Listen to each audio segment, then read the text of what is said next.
presidente Bolsonaro, de maneira corajosa, como comandante da nossa nação, faz um posicionamento de equilibrar os cuidados e as prevenções na área da saúde com as questões de sobrevivência econômica. Todos nós sabemos o Brasil que nós herdamos.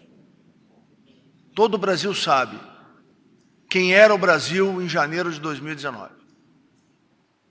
Era um país sem confiança interna, era o país aonde o mundo todo olhava com desconfiança. O que foi feito no ano de 2019 foi a recuperação do Brasil. Um ministério técnico, com autonomia e independência. Recuperamos através das reformas que fizemos, e fundamentalmente a reforma previdenciária, a maior reforma previdenciária que já se fez em um país no mundo ocidental de uma única vez. Recuperamos a confiança interna, o Brasil voltou a crescer, gerar empregos, recuperamos a confiança externa.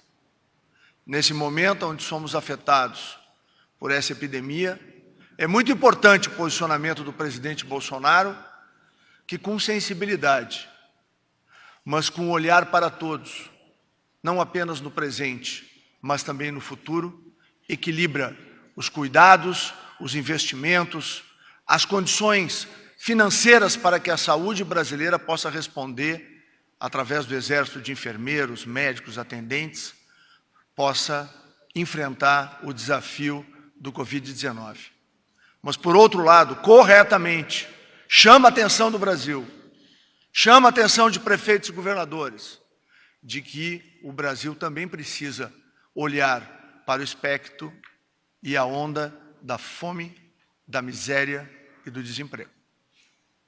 Cada um de nós aqui sabe, e cada gestor público também sabe, o quanto isto é complexo, o quanto isto é difícil. A busca do equilíbrio, da racionalidade, é fundamental no atual momento.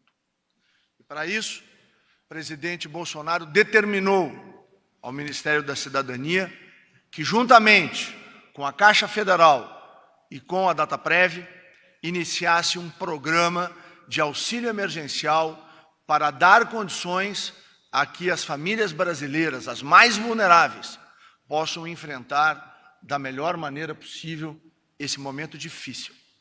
Mas é importante todos nós, como sociedade, e particularmente os gestores municipais, refletirem até onde o Brasil enfrenta esta enfermidade e até onde vai o processo em que mais de 4.300 cidades brasileiras estão a milhares de quilômetros de um caso de coronavírus e elas estão sem atividade econômica. Faço isso em caráter pessoal, me sinto no dever de fazer esse alerta, quer como parlamentar licenciado, quer como ministro de Estado, porque acredito que é chegada a hora de se fazer uma reflexão sem paixão, apenas a paixão pelo povo brasileiro, apenas a paixão de servir a sociedade brasileira e garantir que nós tenhamos presente, mas nós temos que garantir que tenhamos futuro, e o futuro não pode ser de miséria, não pode ser de fome, não pode ser de desemprego. Então, aqui, quero deixar registrada, ministro Braga Neto, essa minha posição, depois de muito refletir, e trago aqui o meu apoio incondicional ao presidente Jair Bolsonaro na sua condição de líder da nação, de buscar fazer esse equilíbrio. Sei que é difícil, sei que é complexo, mas nós temos que buscar, não apenas o presidente, cada gestor em cada cidade do Brasil, cada governador da federação tem que também participar desse esforço de proteger o Brasil no presente, mas não matar o nosso futuro. O Ministério dividiu em 3 grandes grupos o auxílio emergencial. E, juntamente com a Dataprev e a Caixa, fez uma primeira triagem nos inscritos no Cadastro Único, que são 75 milhões de brasileiros e brasileiras, dos quais 65 milhões têm CPF. Desses, retirando os beneficiários do Bolsa Família, encontramos um universo de 5.971.000 pessoas, que 2.600.000 já receberam, na última quinta-feira, pela Caixa Federal e pelo Banco do Brasil, e 3.371.000 pessoas desse primeiro lote, que significou um custo de 3.582 milhões, receberam hoje, através da abertura de poupança digital. Então, nós já temos 5.971.000 brasileiros que já estão, uma boa parte deles, esses 3.371.000, estão bancarizados, porque eles não tinham conta bancária. Eles estão com poupanças digitais abertas na Caixa Econômica Federal, num trabalho que tudo sinaliza que nós vamos superar a casa dos 20 milhões de brasileiros, para que vocês entendam a complexidade do que nós estamos fazendo. E logo depois eu vou falar desses informais. Essas pessoas do Cadastro Único se somam mais 3.019.000 mulheres, chefes de famílias que nós chamamos de monoparentais. Estas mulheres já começaram a ter creditado esses recursos no dia de hoje e vão prosseguir entre o dia de hoje e amanhã. O custo desse atendimento, essas 3.019.000 famílias, 2.829.000 reais. Nós também informamos o grupo do Bolsa Família, onde nós teremos 700.000 famílias das 14.299.000 famílias. É o maior número de famílias na história do programa Bolsa Família. Ela é atingida no governo do presidente Jair Bolsonaro. E também para lembrar, foi o primeiro e único presidente que pagou o 13º em dezembro do ano passado para o Bolsa Família, que tem a maior média de ticket médio para as famílias do Bolsa Família. O grau de complexidade dessa operação, não há nenhum país do mundo que fez uma operação desse porte, com este grau de dificuldade. E nós, por determinação do presidente Bolsonaro, estamos fazendo com segurança e com agilidade. E tem uma coisa muito importante, lamentavelmente, em alguns estados tem sites, que eu espero que não sejam sites oficiais, dizendo que esses recursos têm origem num programa do Estado. Isto é mentira. Esse programa é um programa do governo federal, liderado pelo presidente Bolsonaro, executado pelo time de ministros, porque existem muitas interfaces entre todos nós, e com a execução da Caixa Federal e com o trabalho extraordinário feito pela Dataprev. Portanto, eu quero deixar, ministro, e termino aqui, esse esclarecimento e dizer que nós estamos projetando para o dia 27 ao dia 30 do mês de abril o pagamento da segunda parcela, de tal forma que no mês de abril haverá o pagamento de algo em torno de 70 milhões de pessoas até mais ou menos o dia 24, 25 de abril, e na semana subsequente entra a segunda parcela menos o Bolsa Família, porque desde o início nós alertamos que o Bolsa Família iria cumprir o seu calendário, que já é executado há 15 anos, não havendo nenhuma necessidade das pessoas irem a qualquer outra situação, como o cadastramento no aplicativo ou outra situação. Então, agradeço e, ministro, eram essas minhas palavras. Muito bem.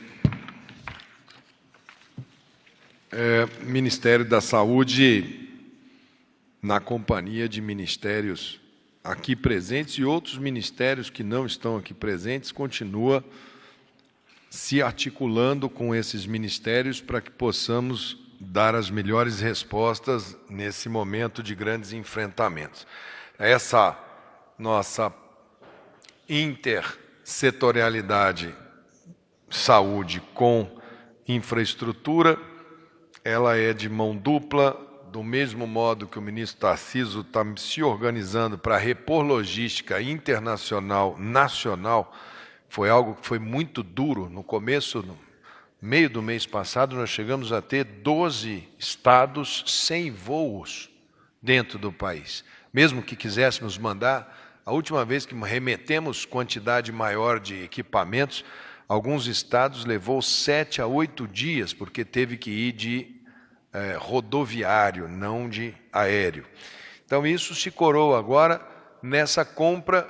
Eu sempre coloquei aqui para vocês, precisamos de EPI, equipamentos de proteção individual, para que os meus enfermeiros, meus técnicos de enfermagem, meus médicos, que estão lá na linha de frente, possam ter máscaras, possam ter equipamentos. Essa é uma das condições que a gente sempre colocou muito claro que o nosso sistema precisa organizar. Esse mercado ficou fechado por um bom tempo pelo principal país que exporta, e o mundo cometeu esse caminho de comprar tudo de um país só, que é a China. Então, nós faremos agora, em 6 semanas, 40 voos internacionais até a China para trazer, depois mais um número grande de voos dentro do Brasil para colocar num país continental que é a própria América do Sul. Nós vamos lá do Macapá, que está com um número de casos alto, até o Rio Grande do Sul. Então, além disso, com a infraestrutura, temos essa situação dos hospitais de campanha. Este primeiro que está sendo feito aqui em Águas Lindas, nós estamos vendo quanto tempo leva, como que precifica, como que contrata. Amanhã temos reuniões. Temos solicitação de 2 governos, o governo do Amazonas e o governo do Amapá. Olá, ministros, boa tarde a todos. Minha pergunta é para o ministro Henrique Mandetta. Ministro, após as últimas declarações do senhor, aqui no Palácio do Planalto, muitos integrantes do governo entendem que o senhor estaria forçando um pedido de demissão. O senhor, em algum momento, pensa em deixar o cargo antes do agravamento na avaliação do Ministério da Saúde da situação do coronavírus, já que o Ministério da Saúde avalia que pode aumentar o número de mortes nos próximos meses? Não, absolutamente. O Ministério da Saúde ele trabalha anotando a história natural desta doença. Essa doença ela vai se apresentando no nosso território. Em algumas cidades ela chegou com uma incidência, nós chegamos a fazer picos de transmissão muito maiores. Nós estamos numa fase estamos colhendo o fruto de um esforço muito duro que fizemos. Sabemos que precisaremos passar pelo estresse que a gente sempre fala, isso vai acontecer, é natural que vai acontecer. Esperamos que o sistema possa ir chegando. A gente fez a operação de compra da indústria nacional de quase 15 mil respiradores, ventiladores, em 90 dias. Eles vão levar 20, 30 dias, já vem mais. Os equipamentos vêm chegando, já vão também normalizando. Os recursos humanos já está se capacitando melhor. A expansão do SUS, o SUS é um sistema muito forte, a gente tem trabalhado muito duro. Acho que sim, que é natural que nós tenhamos sempre, cada uma visão muito atenta das suas pastas. E a pasta da saúde tem uma visão muito atenta de tudo que ela vem passando. Agora, é natural que a gente, nesse intervalo, a gente está passando por uma situação de muito estresse coletivo, o Ministério também. Essa é uma doença que está fazendo o mundo inteiro, não é uma coisa localizada, não é uma questão do Ministério da Saúde, isso é o planeta Terra inteiro, isso é uma coisa enorme, né? Isso vai estar escrito nos livros de história para o resto da vida da humanidade como algo que foi dramático. Então, a gente sabe bem o tamanho da nossa responsabilidade, vai trabalhar, e está trabalhando, toda a equipe trabalhando com toda a garra, com toda a intensidade, e vamos trabalhar, como eu sempre disse, a gente continua trabalhando. E as declarações foi uma forma de forçar um pedido de demissão? Não vejo nesse sentido, não. Acho que é mais uma questão muito mais relacionada à comunicação, como a gente vai comunicar, nada além disso daí, é trabalho mesmo que a gente está focado.